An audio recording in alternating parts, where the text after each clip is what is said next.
Fala pessoal, eu sou o Lucas Borelli e hoje a gente vai falar de fundos imobiliários. Eu quero te explicar o que eles são, para quem eles fazem sentido e principalmente para quem eles não fazem sentido de ter na carteira. Vamos começar do básico. Existem dois tipos de fundos imobiliários: os fundos imobiliários de tijolos e os fundos imobiliários de papel. Eu vou explicar os dois. Os fundos imobiliários de tijolos são fundos em que investem em imóveis físicos. Por exemplo, shoppings, galpões logísticos, prédios comerciais, hospitais, universidades. Quando você compra uma cota, você vira dono de um pedacinho desses imóveis e recebe parte do aluguel que eles geram. Simples assim. Se você pesquisar, aí na sua cidade pode ter um imóvel que seja de um fundo imobiliário também. Eu sou de Manaus e aqui tem o Shopping Ponta Negra e ele é um dos ativos do fundo imobiliário da XP, o XPML11. Isso deixa claro que você está comprando parte de um imóvel físico real e que existe e está na sua cidade.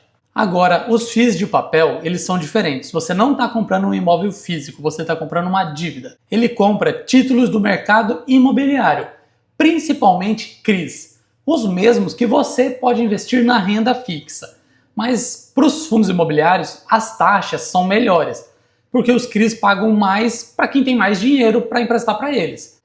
Basicamente é isso. Então a renda dos fundos imobiliários de papéis não vem de aluguel, vem de juros. Juros dos CRIs ou outros títulos que pagam para os fundos imobiliários e eles distribuem esses juros para os cotistas. Os fundos imobiliários de papel costumam pagar bons dividendos, mas são muito mais sensíveis à taxa de juros, inflação, risco de crédito, que é o famoso calote. Então é outro tipo de risco. É dentro de fundos imobiliários, mas é um risco diferente dos de tijolos. Só que a vantagem é que os dividendos deles normalmente são maiores do que os de fundos imobiliários de tijolo. E uma das grandes propagandas dos fundos imobiliários é o dividendo mensal. Muita gente gosta.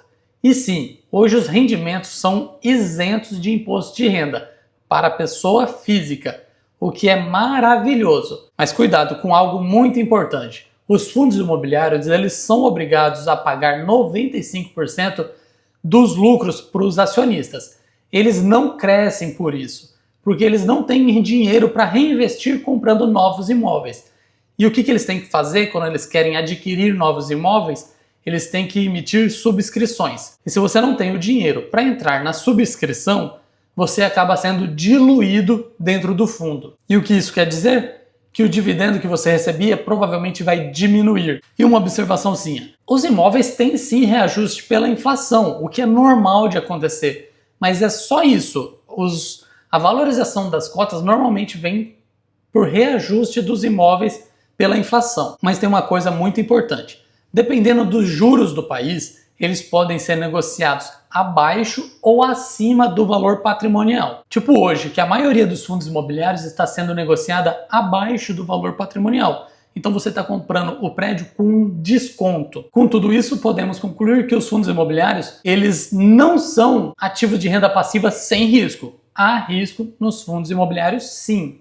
E se você vender com lucro as cotas, tem imposto sobre o ganho de capital de 20%. Mas deixa eu te perguntar uma coisa. Você já investe em fundos imobiliários? E se investe, é pelos dividendos?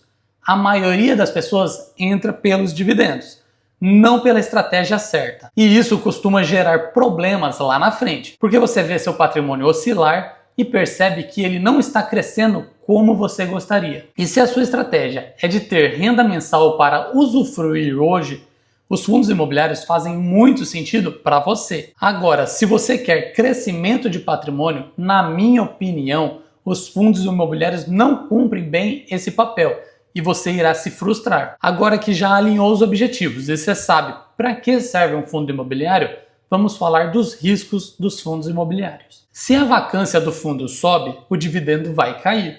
Se o CRI der calote, o dividendo vai cair também. Muitos fundos imobiliários têm baixa liquidez e você pode ter dificuldade na hora de vender. Em momentos de crise, o valor deles despenca para baixo do valor real dos imóveis. Você precisa saber desses problemas, principalmente se você usa os fundos imobiliários como renda, porque o dividendo pode oscilar e faltar dinheiro para você pagar as suas contas. Por isso, é muito importante saber escolher quais fundos imobiliários investir. E escolher bons fundos imobiliários não é fácil. Você precisa analisar contratos de locação, vacância, qualidade do imóvel, endividamento, a gestão do fundo, a liquidez e mesmo quem estuda bastante erra.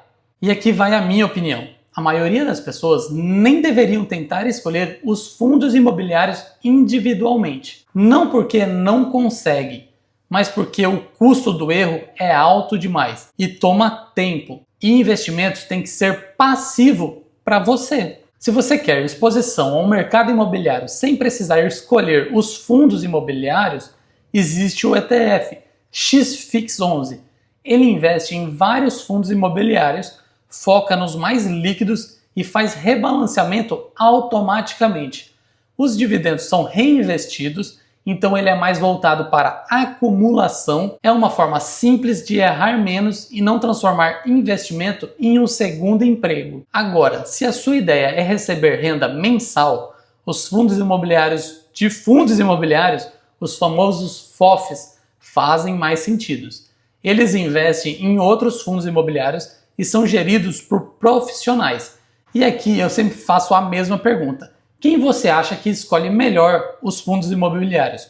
Você ou um gestor que tem acesso a todos os outros gestores? Para quem quer renda, o FOF costuma ser um caminho muito mais racional, na minha opinião. E o grande erro dos investidores é querer escolher tudo sozinho.